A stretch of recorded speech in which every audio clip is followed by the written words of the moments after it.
Нельзя так просто давать Ермаку сводить счеты со своими политическими оппонентами. Потому что Роман Червинский организовал операцию по вагнеровцам, которые сейчас, Ермак с Зеленским сорвали, эти вагнеровцы сейчас убивают украинцев, насилуют детей и разрушают нашу страну. А могли бы сидеть в Гааге, давать показания на Путина, если бы операция была завершена.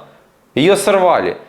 И не случайно сорвали. Офис президента Ермак, наверное, должен был дать команду. Только перед этим, наверное, с Кремлем надо было посоветоваться, что же делать. И Наумовы, и вся эта гоп-компания. А теперь Червинский в тюрьме, а Баканов в тренажерном зале «Динамо Киев». Вот вам справедливость. А меня взяли, пропихнули Соловьеву в эфир для того, чтобы дискредитировать перед вами. Все, что они хотят натворить, все, как они хотят отравить жизнь. А знаете еще какой момент? Многие забыли. А вы помните вообще, что наш самолет МАУ был сбит иранской ракетой? А Иран это перед войной. А Иран это, как оказалось, партнеры Путина. Вы думаете, это случайно? А Оман это было случайно? Нет, это было не случайно. Здравствуйте. Ну что, в стране, хотел сказать, начинаются, а правильнее сказать, продолжаются страшнейшие вещи. Вот увидите, сейчас из прессы становится известно, что задержан Роман Червинский, это бывший украинский разведчик, который готовил операцию по ЧВК «Вагнер». И происходят просто страшные вещи в смысле того, что это может завтра коснуться каждого, кто не согласен с офисом президента Украины. Вы сейчас должны обязательно сделать репост этого видео, подписаться, кто еще не подписан на канал, и поставить лайк, потому что телемарафон ничего этого не покажет. И государство Украина медийно, по примеру Путина, просто медийно раздавливает всех несогласных и не дает никому сказать слово правды. Сейчас я вам покажу картинку, ссылку вы с легкостью сами найдете. Интервью, которое выложило издательство Бутусова «Цензорнет», видеоинтервью на их YouTube-канале. Я не такой человек, как Бутусов, как все они. Вы прекрасно знаете, как я вообще ко всем журналистам в Украине отношусь, которых я знаю. И в частности к Бутусову. Они все боятся за своих подписчиков, за свои просмотры. Мне не жалко. Переведу на них трафик, но вы должны это посмотреть. Это даст вам ответы на все вопросы. Именно поэтому я сюда сейчас в это видео не буду ничего вставлять особенно. Только сейчас вам покажу, как, казалось бы, по иронии судьбы, но на самом-то деле, поверьте, это не случайно. Я месяц назад выпустил видео, очень много просмотров набрало, как раз с вставками уже всеми забытого, не распиаренного интервью того самого Романа Червинского. Вот буквально пару отрезков. Предположение берем. Если у Лукашенко есть записанный разговор с Зеленским о том, что Зеленский ему звонит и говорит, у тебя там на территории находятся вагнеровцы, они хотят типа сделать революцию, мы тебе дадим, а ты там разберешься с ними нашими. Если этот разговор есть, он был проведен до задержания вагнеровцев. Если вам скажут подтвердить все слова на детекторе лжи, вы согласились бы? Смотря какая цель. Ну вот, например, скажут, сказать, что подтвердить, что все, что вы говорили, это правда. Вы готовы пройти детектор лжи? Даже по ситуации с вагнеровцами, например.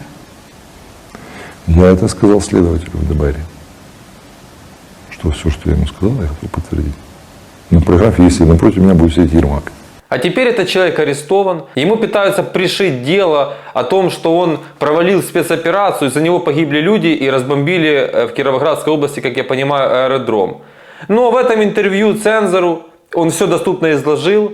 И мы тут с вами тоже все взрослые люди и кое-чего можем сопоставить. Вы верите, что во время войны может готовиться операция по вербовке пилота из России, которому пообещали, что он должен пригнать российский самолет на наш аэродром, ему дадут деньги, паспорта для семьи, и он сможет скрыться? И об этом кто-то наверху не знает. Это кто-то может локально во время войны такую серьезную операцию провернуть. Это невозможно. Я утверждаю, что это невозможно. И то, что сейчас делают с Червинским, он же, как оказалось, воевал. Я даже этого не знал, я же не знаком с этим человеком. Он воевал, он пошел делать реальные дела. В то время, когда Ермак и Ко только богатели. И это то, на что я всегда обращаю ваше внимание. Мы все пострадали. Будь ты бизнесмен, у которого вчера все было просто шикарно, великолепно, и ты горя не знал. Или ты был просто рабочий, или ты вообще был безработный, вообще не важно кто вы гражданин Украины. И вы пострадали. А Ермаки и компания стали богаче, и их жизнь улучшилась. В этом интервью Роман рассказал о том, что Наумов, который нам рассказывали, агент России, и он уволен и из украинских спецслужб, оказывается, остался работать в внешней разведке. Там каким-то секретным приказом.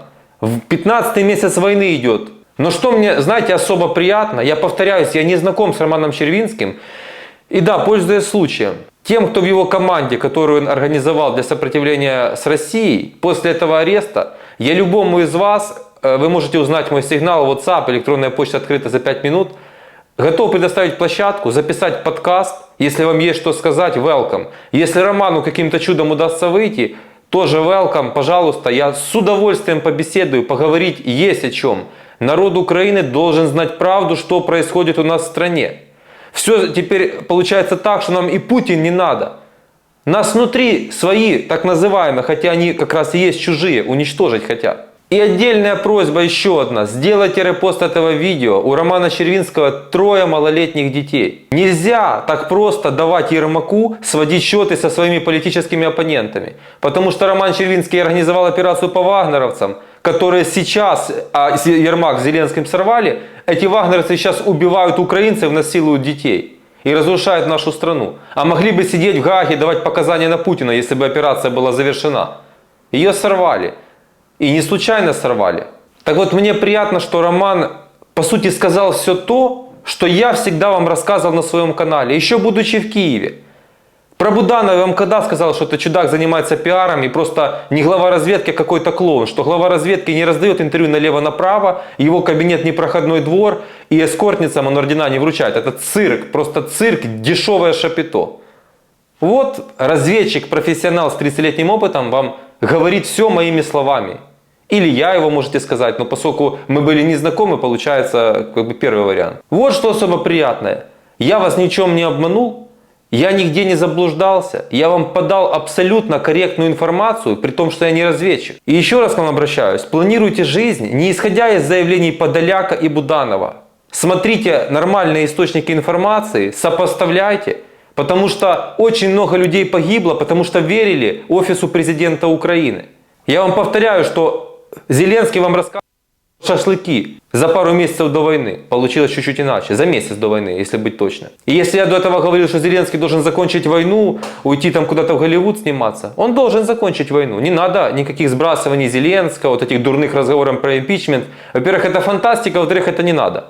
Мы должны победить. А после этого они все должны пойти под суд.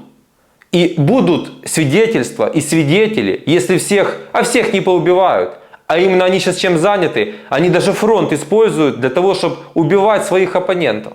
И на этом всем фоне меня что потрясает, я открываю «Украинскую правду», написано там, фамилии называть не будем, значит, состоялась неформальная встреча в офисе президента, Ермак, оказывается, будет руководить контрнаступлением. Там собраны группы стоп-менеджеров госпредприятий, значит, бригады будут формировать. И Ермак этим всем курирует от имени Зеленского. Ничего не меняется. Зеленский никаких выводов не сделал. Вообще не умеет анализировать, полностью не по сеньке шапка. Поэтому я повторяю еще раз. Пусть меня Соловьевы берут в свои эфиры, эти подонки, хотя это официально запрещаю делать. Я запрещаю русской пропаганде использовать мои видео.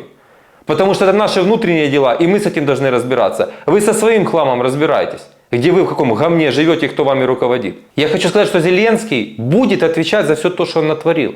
За те все ошибки, которые были допущены. И когда сейчас пытаются героями они себя выставить, я еще 100 раз скажу. Украину отбили ВСУ, народ Украины. И никто больше. А чиновники к этому не имеют никакого отношения. И Червинский об этом рассказал. Уже СБУ по секретной линии говорила: все, Чернигов потеряли, отходим. А пацаны с автоматами в руках и мэр отбили Чернигов. Так получается. И думаете, Чернигов только один такой город? А вот эту историю про мосты, которую он рассказал, что пацан взял на себя из ЗСУ ответственность, а ему сказали: не вздумай в Ирпене подрывать мосты. Из офиса президента должен поступить сигнал на контроле офиса президента. Они сопоставили силы, они их не удержат. Там прут десятки тысяч русских, вооруженных с военной техникой. Он на свой страх и риск берет ответственность, взрывает мост. И Киев спасен благодаря этому, получилось так. Офис президента, Ермак, наверное, должен был дать команду. Только перед этим, наверное, с Кремлем надо было посоветоваться, что же делать. И Наумовы, и вся эта гоп-компания. А теперь Червинский в тюрьме, а Баканов в тренажерном зале «Динамо Киев». Вот вам справедливость. А меня взяли, пропихнули Соловьеву в эфир для того, чтобы дискредитировать перед вами. Слава Богу, спасибо за поддержку, я почитал комментарии. Все-таки большинство моей аудитории умные люди, и я вам благодарен, и я вами горжусь. Война – это деньги. И я вам хочу рассказать психологию Путина. Это полностью больной человек, который... Вы же можете найти это в интернете. Как проходит, там, не знаю, как во время войны, но в принципе обычный день Путина. Он просыпается, ему там дают перепелиные яйца, манную кашу или овсянку, все продукты высококачественные. Перед этим кто-то съел, чтобы его не отравили, протестировать. Там чай, все. Здоровым питанием попитался, пошел поплавал в бассейне, в тренажерке покачался. Офис президента Ермак, наверное, должен был дать команду. Только перед этим, наверное, с Кремлем надо было посоветоваться, что же делать. И Наумовы, и вся эта гоп-компания. А теперь Червинский в тюрьме, а Баканов в тренажерном зале «Динамо Киев». Вот вам справедливость. А меня взяли, пропихнули Соловьеву в эфир для того, чтобы дискредитировать перед вами. В 11-12 часов начинает свой рабочий день. Родители прожили больше 80 лет, а нам рассказывают про какой-то рак у него, а еще там что-то случится. Это больной человек. Он отдает приказы, чтобы с Украины сделали кладбище. 80 тысяч, по информации, погибло гражданских в Мариуполе. Это город-кладбище.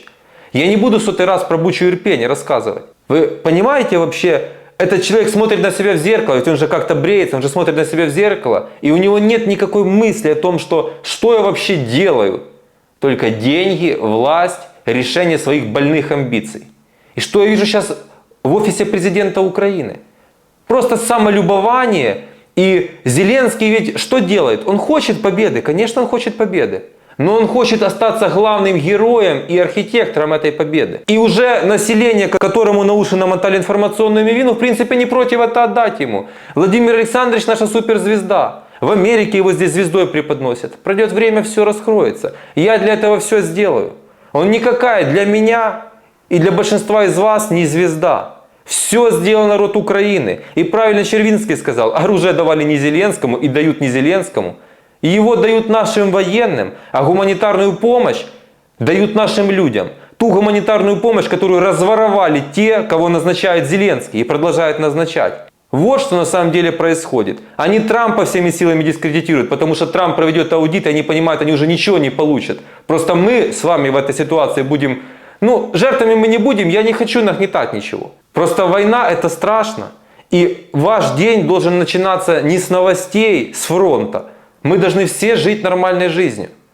Но очевидно, что Зеленский после войны должен покинуть свой пост, покинуть политику. И все они должны оказаться под следствием. И деятельность Ермака все-таки должна, и его шобла должна быть раскрыта. Если вы будете верить контролируемым государством СМИ, вы никогда не будете знать правду. Если вы будете слушать Подоляка и всерьез это воспринимать, или Буданова, вы никогда не будете знать правду. Вся правда сейчас только в Ютубе. Медиапространство монополизировано полностью офисом президента. Финансируется все с ваших налогов. Но на военным нет надбавки.